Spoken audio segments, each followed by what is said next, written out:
everyday witches emerge from the shadows of secrecy. Broom closets are flinging open and witches are taking flight. Whether you are hiding in your cozy closet or flying with pride, stay for a spell as Witchcasting with Theodora Pendragon and her guests share magical moments, stir the cauldron, and debunk misinformation and misconceptions about paganism, witches, and our wonderful world of magic.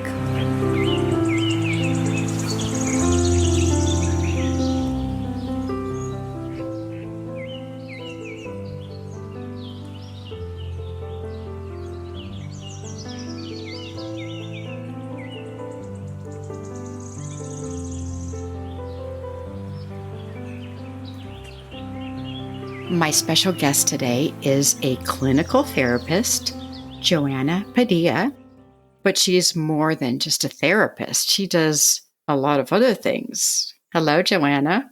Hi, Theodora. Thank you for having me. I'm so excited. I'm excited to hear more about you. I kind of understand what the clinical therapist is because that's what I do as well, but you incorporate the witchy side of yourself. Absolutely, yes. This is something I've been more openly sharing and kind of speaking to. Historically, it's always kind of been, if you find me and you know, but now I've a little bit coming out of my own ego state or scarcity mindset about what that can sound like to others. So tell us how you combine everything. Yeah, that's a really good question. So there's a lot of overlap. With clinical therapy, we are kind of coming back to ourselves. We're kind of unpacking things that no longer serve us or conditional states and things of that, right? Maladaptive things that kind of help our survival. And with energy work or some of the witchy things, it's one and the same, right? Whether I call it a clinical intervention or I call it intuitive work, or we're using a divination kind of a tool like tarot, it all kind of taps into the subconscious and it brings us back to things that no longer serve us. And so one of the beautiful things about that is when we are in the clinical room, when we repeat ourselves, we are only repeating something we know, right? So that is just kind of talking to you about my lens and how I view the world. But when I can bring in intuitive work or divination things or kind of these other tools, it kind of helps us unpack things that may be out of the awareness. So for instance, I'm only virtual right now, so I can pick up a lot of nonverbal cues. I can pick up kind of just your somatics. I can even pick up the energy in that sense too. But being intentional about it just kind of being, oh, well, this is my observation. This is what I'm picking up on. Let's use the cards and let's see what else is there. Because we are both still in the human experience. So we can kind of tap into a higher either dimension or energy. It really does offer a beautiful transformative opportunity. I am also trained in EMDR, and I actually was recently working with a client who was able to kind of uncover some core beliefs that went into their past life regression. And so that was such a beautiful thing to witness because we do open ourselves, right? Everything is an energy exchange. And so with trust and non-judgment and all these things, we can really open ourselves to heal from a really comprehensive place when we're doing clinical and these kinds of things, right? And then we also bring in spirituality, the soul, the spirit. Oh, I repeated that. And just kind of like a function of an essence of our entire being. Do you introduce your clients to divination, or is that something they already know you do? A little bit of both. I have, again, just kind of been openly kind of putting it out there. So my website is currently under construction where I'm kind of just layering the two. And so right now, how that kind of took off is I do have a lot of clients that say, hey, I see that you do tarot or you do candle work or you do divination. Like, I'd like to incorporate that. And so that kind of gave me the push to be like, okay, hey, like it is sought out after, right? There are other people. And so blending that over, I do kind of suggest, I'll start off light, like maybe a client's like, maybe I'm feeling lethargic. We talk about energy work boundaries there, right? Calling back your energy, returning what isn't yours. So it can be something like incense. I kind of start off small. If a client mentions candles or something like that, I'll just use something neutral, like a white candle. Okay, cool. Like light it, set your intention, cleanse it. And so I kind of will put some fillers out and see how it's or how people are receiving it, and then tailor it accordingly. Do you provide that information on your website so people can see, or do you introduce them when you see them in person? I am in the works of ironing out those details on my website. So I don't want to just kind of word vomit and throw in all this other extra information, but I do want to be intentional about just letting people know that these are a couple of tools. And so I know historically tarot or any kind of divination work has kind of had like a bad rap. But the thing is they're just tools, just like anything else, right? Clinical intervention, a tarot, we're talking about symbolism. We're talking about underlining functions of things. So I try to normalize that the way that I am sitting across from a potential client is I'm a tool, right? I'm a catalyst. And so the tools that I use, it's just kind of an exchange of energy. It's just however you connect. Even when I do channeled messages, right, with spirit guides or people who've crossed over, again, as a catalyst, I am a tool. And so we have these different energies that want to show up and want to help us along our own human journey. So I am in the process of condense and concisely trying to kind of iron that out. But it can be, like my answer, a little long-winded. So I try. Have you ever had a client who ran away once you suggested using divination in therapy? Like, oh no, this woman's crazy. I'm getting out of here. No, I think my intent is, that's a really good question. Again, it really just depends on your readiness, I think, is what it comes down to. Just like therapy, somebody can say, yeah, I'm ready. Like, let's do the things. And then they come in and do the things.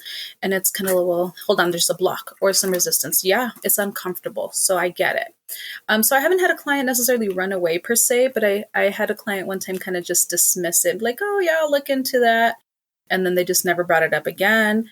And I kind of floated it out there. I'm trauma informed too, but I think one of the beauties about energy work and being able to tap in is you kind of can feel what's going on even when things aren't explicitly said.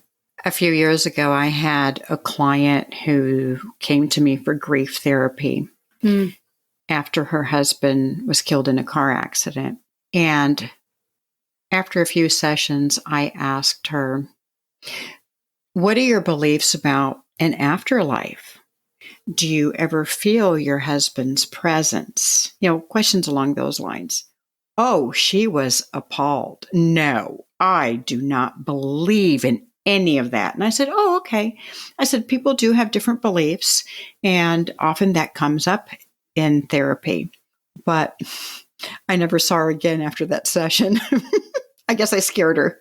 Yeah, and I think you bring up a really good point, especially with grief work. I actually had a client recently who was talking about, this client is pretty sensitive, and so I don't think she has that full awareness yet. But we talk about maybe whether it's synchronicities or just kind of like these small validations that people from the other side will come and show us. For instance, in their cultural belief, the assumption is that when you are seeing these things, that it's this person or the energy of this person showing up because they are quote unquote worried about you. And so I treaded that a little lightly. I kind of wanted to explore a little bit before I kind of opened it up, in such that, well, what are your thoughts about that? And was trying to give her a little bit of education around just being the sensitive and whatnot. And ultimately at the end of the session, she discovered, she's like, oh, you're right. I am a little bit more sensitive than my family members. This is this person's father who's passed away. I was a little unsure how it was going to go, to be honest, because, cultural belief that runs deep, and it's, navigating that territory can come off a little, offensive.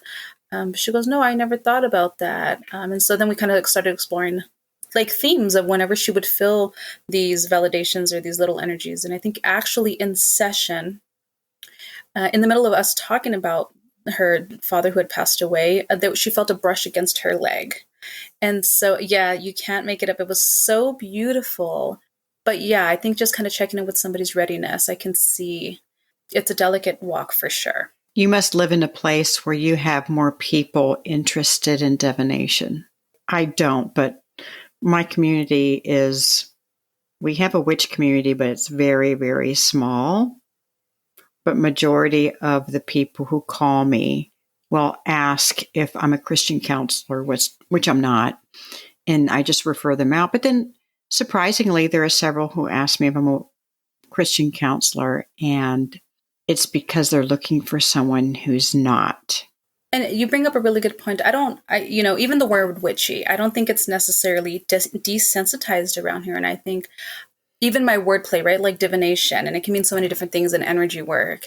And I don't know if it's necessarily like it's more open, but what I am seeing is as a clinical therapist, my foundation is like multicultural and psychodynamic, right? So relation, how you relate to yourself, others, and then the multicultural piece is so important. And so I think what I used that to kind of set up was that a lot of the clients that I do feel come to about curiosity in terms of energy work and tarot and these things are people within, for instance, Latinx communities, or BIPOC communities. And so it for sure seems to be more common or more open-ended in certain communities over others or cultures. But so far that seems to be probably like 99% of the inquiries that I get around the blendedness of healing. Right. I agree with you. It's the Latin communities and the Native Americans. Yes. Yes. How long have you been a therapist? I've been a therapist about 5 years. So I am actually prepping my licensing stuff to send to board so that I can take the licensing exam and go into my own private practice. How long does it take in your state to do your internship until you practice independently? We need 3,000 hours, and I'm an MFT, so marriage and family therapist, 3,000 hours total, and then we need at least 500 in family and or children allocated hours. Yeah, it's a lot of work for a lot of years before you actually are fully licensed. Absolutely. You plan to practice privately. Correct. So right now I am at a private practice, and I enjoy it so much better. And I think that that'll serve just kind of a better place for me to blend both, traditional and non-traditional therapy modalities and treatments availability and just kind of flexibility for that. I hear it is a little bit more difficult, but I like the autonomy with it. It just feels more authentic to me. And just kind of being able to show up to people with whatever they're needing, apart from maybe a diagnosis pressure, and all these other things that kind of just go into the broken medical system, I think. But yeah, that is my goal. In the practice where you are now, does everybody use divination in their practice? No, I think I may be the only one, actually. I know there are people who talk about like alternative therapy, like art therapy or native or something within the artsy, but not to the degree of divination. There is some common language around like, oh, universal energy or a higher being, and just kind of a vagueness. But with the divination itself, I think I'm the only one. You have a nice niche. Thank you. Thank you. Let's go back to when all this started in your life. How was divination introduced to you? This is a great question. So I think part of my own journey, I think once I got into, middle age, I noticed that I was able to kind of just read the room, but not just kind of read the room, but like pick up on people's energy. And so I really didn't pay it any mind. I didn't have any education around that. So I kind of just let it be. And then I unfortunately fell into a series of unhealthy relationships that I think also just perpetuated my invalidation of that side of me. So as I kind of did my own healing with therapy and just kind of my journey throughout life, then I went to grad school. I actually I had to take a medical leave for a year. And there was this horrible event that happened in my life. And right before I took the time off, I had just started working at a group home, and we call them STRTPs now. And I had a colleague of mine who was my trainer, and she's like, well, let's go back to my office, and she's helping me through all the things. And she has all these crystals in her office. And I'm just like, oh, tell me a little bit about that. I've seen them, I've heard, but not too much.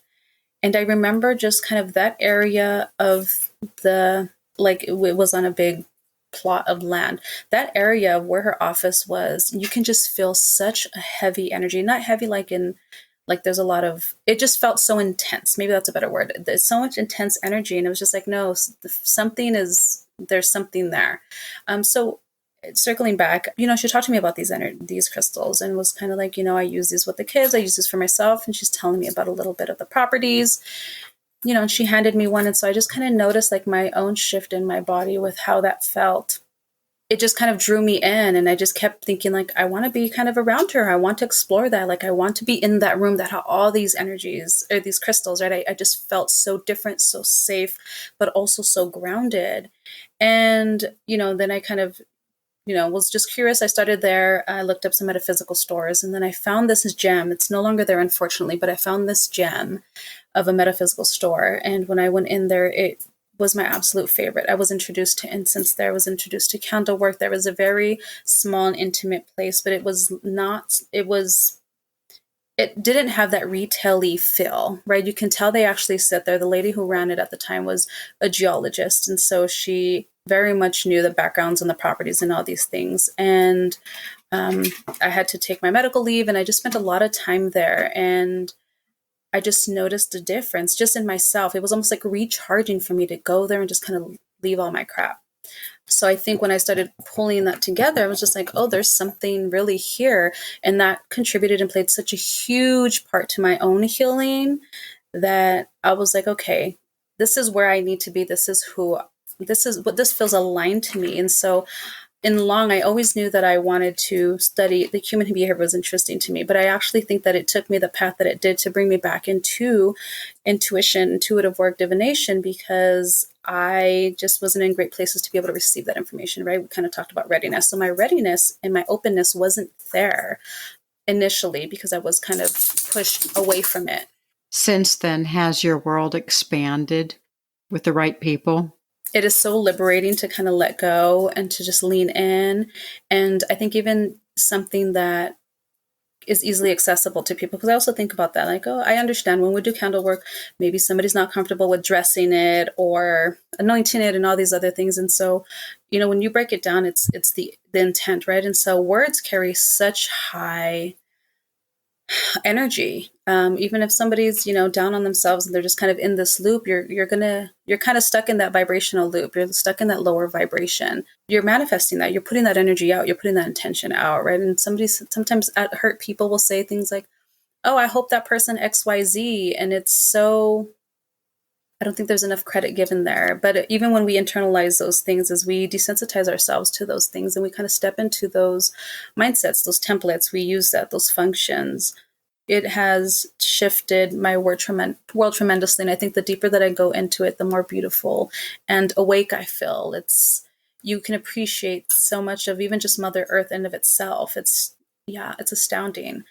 So now stepping into the divination, I think candle work is one of my favorite things to do. It's so intimate and so personal, but so beautiful, like the connectedness with that, and any of the elements. But it for sure has changed my life profoundly. Tell us about your family of origin and what their beliefs are. So I am identified within the Latinx community. Growing up, my grandparents raised me, so that's two completely different generations. And so a lot of the beliefs, we initially grew up Catholic. So it was like Sunday morning church. It was in Spanish. And there's, we do the Dia de los Muertos that's in the fall, where we kind of honor those who've passed on. And so I think when I was younger and just kind of growing up, between that and just growing up in the American culture, is that there was no really leaning one way or the other. And don't get me wrong, I tried different religions and churches and belief systems, and they just felt too restricting for me.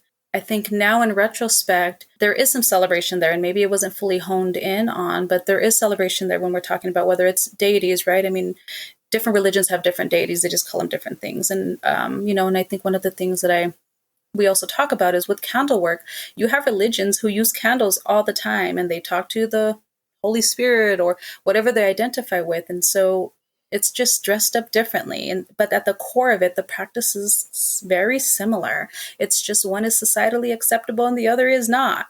But kind of to circle back to the question is, I don't think I had such an appreciation for the cultural aspects of myself because it wasn't really fostered. But as a clinical therapist, my multicultural sense just kind of being strong a foundation, I love that. I love learning about new cultures and how they, how do they talk to the people that passed over? Is that something they believe in? What are the rituals that they do to do that? What are the rituals they do for themselves? And I think now as an adult, I actually lean into my culture a little bit more. I think there was a little bit of shame there, if I'm honest, because I didn't really have much direction about, let's foster that. Let's, these are the roots. This is where you come from. Now I'm really much leaning into that, but I also think I'm in a different place. I'm in a safer space. I'm in a place where I can kind of write the ending of my story. I've heard that quite often, where people didn't appreciate their culture, their upbringing when they were a child. But as an adult, they look back and think, that was pretty rich. It really was. Yes, absolutely. And I think that even though I didn't know then, now it very much shows up in my life, right? What are traditions and things that I believe in, like just the example I gave, Dia de los Muertos, right? That's something that we call it. That's something that where we honor our ancestors, of those who passed on, and kind of paying tribute to the deities and whatever that looks like, right? Offerings and all these other things. So for sure, there was some premise there. There was something that I could have built on, but I just think I didn't have that guidance. But yeah, I agree. You're also a medium. Yes. So tell us how you use those gifts. So it initially, I think, kind of similar to my journey and just being intuitive. So I do tap into some of the clairs. So I'm clairvoyant, claircognizant. Mediumship is something that first started off in my dreams. And so I think, again, I was just kind of dismissed. I wasn't really sure what was going on. And it came to a dream for somebody that I knew, and this person had lost their father. I knew that, but that was all I knew. And this dream, I remember this dream, there was just kind of like the symbolism that kept showing up, and I kept seeing a bicycle and a bicycle and a bicycle, and it just was too odd. And actually, this was when I was in my very beginning stages of my spiritual and journey, and just kind of tapping into that. And I'd wake up really early, like 4:00, and just sit with myself, have some coffee, and just enjoy the silence. And I noticed that I would get these kind of narratives, like these storytellings that would just kind of happen in my third eye, if you will. And the bicycle finally came full circle for me, because I seen it almost like a little movie reel. And I'm just like, what is going on? So then, I'm seeing all these things. I'm seeing the description of this person, and they're showing me symbolism. And so I didn't necessarily hear audio then, but it was just very much symbolism. Here's a bike. Let me show you this scene at the park, and, XYZ, but I can see the descriptive of what they're wearing. And I can hear them talking about the person that this was related to. And so I'm kind of going through the notion. I was just like, I had to sit with it. I think I sat with it for like a day or so, and I'm just like, I don't know what the heck that was. So then finally, there was almost like just something telling me, like, share it. You need to share it. You need to share it with them. Like, you need to tell them. And I kind of said, hey, I'm not sure how this relates to you. And so I kind of just described it as a dream, just to kind of see what they'd say, because I had no idea. And this person broke down. They were like, oh my gosh, that's my dad. And he used to always take us on the bikes to that one park you described. And what you're describing is what he was buried in. This person had so much guilt because they were in a big fight prior to him passing. And it was tragic. This person had ended their life. So the dad had ended his life. And I just remember, like, I just kind of channeled into it, and I spoke for like an hour and a half, just kind of spilling out this information after I seen that they were kind of like, oh, what else happened? So then it was validating to me. And so, yeah, it was such a beautiful experience to kind of lean into that. And I think that's what kind of sparked, like, okay, like, I need to hone in. I need to also have good boundaries with myself, with spirit, and all these other things, because it's energy. That's kind of what's most notable to me when I think of almost like a first interaction. I think I had other smaller pieces, like here and there, like, oh, I'm picking up that there's a woman here and whatnot. But it was never around people who could necessarily validate per se. So that was the one that I was like, okay, so I'm quote unquote not crazy.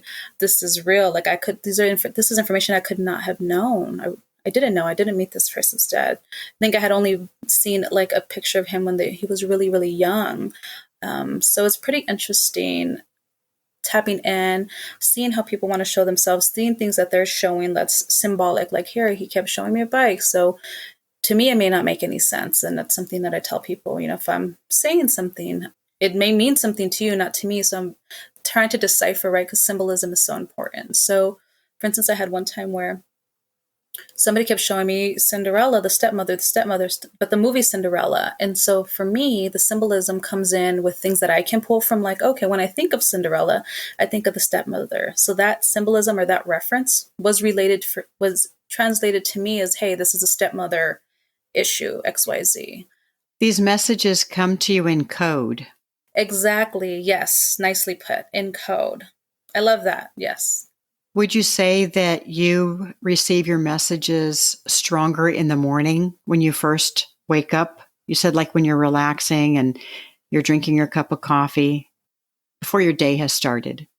I guess, yeah. I guess I never thought about that, but that's where I feel more at peace and more like energized. So I think that's where I'm a little bit more intentional. I think as the day goes on, I kind of get caught up in, the human experience and all of the demands. But yeah, I think now thinking about it, it definitely shows up a little bit differently. I feel a little more stamina and being able to bounce back after that, and just hydration and all the things with disconnecting and releasing. At night, it does weigh a little heavier on me, and I do feel a little bit more exhausted now thinking about it. I've had psychic readings done, and what my experiences have been is that the person giving me my reading will tell me a little bit about what's going on.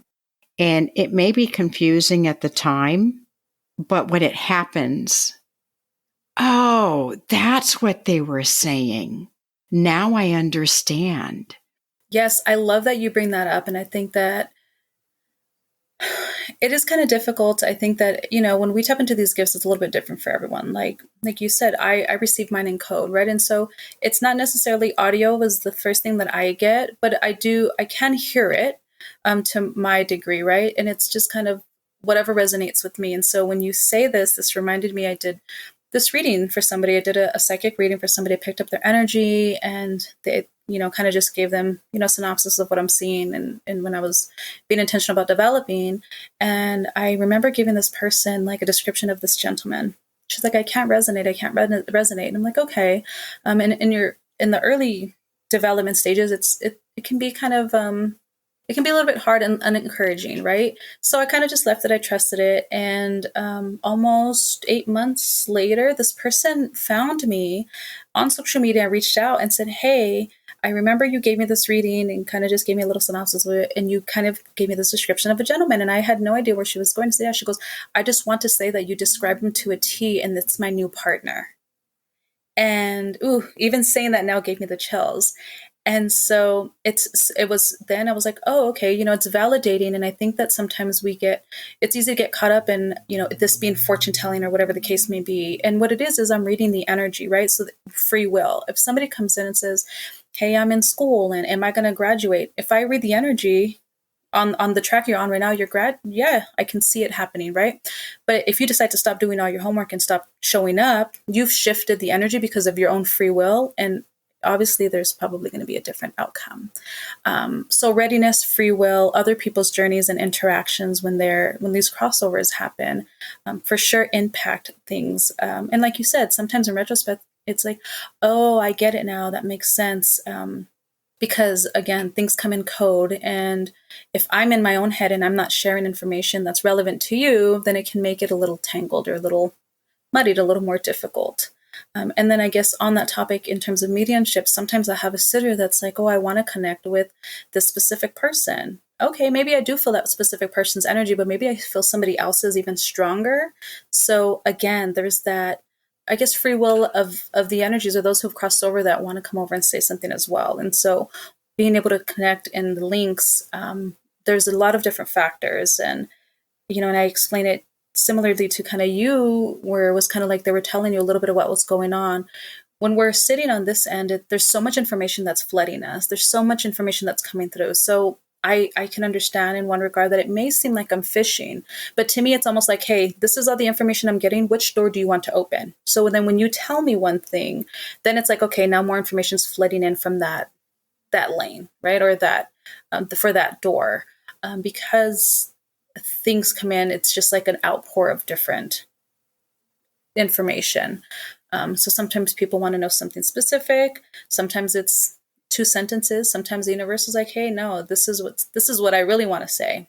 Do you ever receive messages for yourself? That's a really good question. It can be a little bit difficult being emotionally charged or just part of the human experience for people who've crossed on. I can receive messages for myself, but it actually feels a lot more like further away, like maybe somebody who's halfway down the street, right? So I can see it, I can kind of get it. It's a little bit slower, but for sure there's some, not a barrier per se, but there's almost, I guess like a little block. It almost feels like I'm in like there's an invisible shield up. And so the attempt to come through for me has to penetrate a little bit harder because there is emotional attachment there, right? My own biases, my own work, my own responses to things. But what is easier for me to tap into is my spirit guide team, right? That's a little bit different. There's no emotional connection there per se. There wasn't lived experiences or memories that may impede that. You probably have a very large referral base. Your clients who have seen you refer other people. And so you're building a practice where you combine your clinical therapy with your divination. Mm-hmm. So I'm trying. I have been being a little bit more open on social media and just kind of reaching because I understand this is a specific niche. So we do clinical therapy, and that's very okay. You know, even that in of itself, I know my approach is a little bit different. But when we're talking about divination or spiritual or energy work, I know it makes that niche that much more specific. I actually do get a lot of kind of referrals or inquiries from web-based platforms like Psychology Today or things of that nature where kind of people go look for clinical therapists, and that's usually how it pulls in. I do work entirely virtually, so these days I'm not necessarily, it's not that often where I'm connecting with people on a divination aspect first and then the clinical therapy. But I am trying to a little bit, again, being a little bit more open and intentional about pushing information out on my social medias. Just because I do, as an introvert, right, needing that extra recharge and working from home, I need to kind of push that out and be able to reach people, for people to know that this is a thing. Yeah, there's a little bit of push, also some referral, but kind of usually people looking it up, which makes me curious. Like, okay, so people are looking for this information. How do we make that accessible? How do we sprinkle that in and plant seeds? Have you been wanting to ride your broom like you stole it, rather than hiding in the shadows? Theodora Pendragon is here to help your magic shine, whether you want to show the world your subtle sparkle, or you really want to light your fire. Visit Theodora's online store at witchcasting.shop. That's witchcasting.shop. Remember, there's never been a better time to be a witch. Right now, your practice is virtual? Yes, for California. Mm-hmm. All of California? Yes. Really? So you're not doing any in person right now? No, not right now. Mm-mm. Do you find doing divination is harder virtually, or is it the same in person? I think it can be a little bit harder virtually because you can only see this little box that I'm in, right? So if I have candles and I'm dressing things, like I think it does kind of miss that little interpersonal experience when you're kind of in there, sitting in the energy as well, because we can still pick up the energy, but it almost loses its intimacy a little bit when I'm doing divination for somebody or we're doing candle work specifically, right? We can really talk about what are your intentions? Do we want to etch it on the candle? Because a lot of things in that instance, I'm doing it on behalf of the client. If I'm doing it on my end, yes, but that's something that we could do together or we can be talking about and they can do it while I'm in the same space. It is for sure a little workaround, but I do miss like divination circles and I do development circles, but doing them in person, it's different. The energy is so much more intense. So I do miss that piece. Right now, can you only see clients who are in the state of California, or can you do virtual appointments for people who are not in California? So if we're talking clinical therapy, then yes, it is only to folks in California. Anything else like divination, energy, any of that stuff is not solely for California folks. But post-licensure, I do plan to get licensed in other states. That's just kind of where I'm at right now in terms of restrictions for therapy in of itself. In other words, you can provide therapy for people who are in California because of your license, but you can perform divination that has nothing to do with therapy per se for people who are even in another country because it's not affected by your license. Absolutely. Do you have any advice to give the listeners today regarding therapy and divination, combining the two, keeping them separate? I think kind of as mentioned in the beginning is kind of coming back to yourself, identifying like where are you operating from? What place are you operating from? And what feels authentic to you? I can talk about cleansing materials and things that I use, and these are just ideas, right? So the overlap of things, whether it's clinical therapy, whether it's divination, it's coming back to yourself. It's kind of letting go of crap that no longer serves you. And so feeling in alignment with what is authentic to you is definitely a higher vibrational skill. Because when we get into our own heads, anxiety and all these things, now we're kind of second guessing that. If I say, hey, some candle work works and you try it out and it doesn't work, that's okay. There's no right or wrong, especially when working with divination, intention, any kind of spirituality or just higher energy, that there's no right or wrong, that you and your body and your soul will know what feels authentic and what gives you peace, I guess. Being intentional, slowing down. I think the society that we live in, a lot of the basis of grounding, quote unquote, in clinical language, right, is if I say, hey, let's walk outside barefoot, we call it grounded in clinical language, but that's earthing. That has been around way before clinical language. And so a lot of these things are really about slowing down and sitting with yourself. What are you needing? How do we honor yourself? It's hard living in a society where we kind of are over in this constant consumption of other people's lives and different things and different ways to do this or that. And so I guess instead of something I say being another task on your list is checking in with yourself. What are you needing right now? What feels good to you? What brings you peace? And making little changes in mindfulness around that. Thank you for sharing all this with us today, Joanna. Yeah, thank you for having me. This was amazing. Your energy is beautiful, and I'm so excited. I'm excited. I'm so glad I found you. Yeah, likewise. Your energy is it's good. Like it draws people, and you have this nurturingness about you, this creativeness about you, and I'm curious about that. So I'm for sure going to be. I was looking at your website and I was looking at your LinkedIn, and you're such a creative soul that it's so powerful. You can feel it even just on your website. Like, oh, her energy is good. It's strong. It's solid. Oh, thank you for that. Yeah, you're welcome. That makes my heart happy. Yeah, you can tell you definitely pour into all of your craft. It comes through. Thank you again. You're welcome. Thank you. Thank you for joining us for Witchcasting with Theodora Pendragon. Have a burning question or have a topic you'd love Theodora and her guests to discuss on the show? Contact her through Instagram at Theodora Pendragon. If you enjoyed this episode, make sure to subscribe so you don't miss the next one. And help us spread the word by leaving us a rating and review and sharing it with your friends. See you next time, and may your magic always shine.